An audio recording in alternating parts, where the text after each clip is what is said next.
රෑ 10න් පස්සේ මැසේජ් කරන්නේ නැත්තම් ඒ කෙල්ල හොඳයි. ඇයි ඒ? සමහර කොල්ලන්ට මේ කෙල්ලෝ මැසේජ් කරනවා පාන්දර 1-2ට.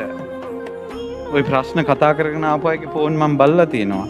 අවසානෙට අනේ කියලා මොකද්ද දන්නේ නැහැ.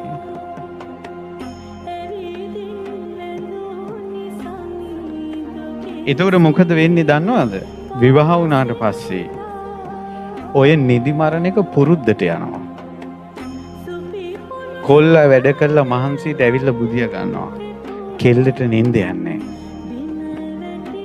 ෆෝන් එක ඔබ ඉඳලා අන්න වෙන මිනිහලත් එක පැටලෙන තැන.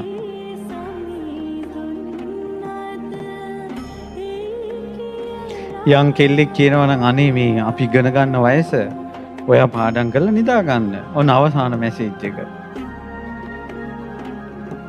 වේලාවට නිදා ගන්නවා වේලාවට අවදි වෙනවා කියන එක. ඔය එක කාරණයකිනුත් කෙල්ලෙක්ගේ හැදියාව හොයන්න පුළුවන්.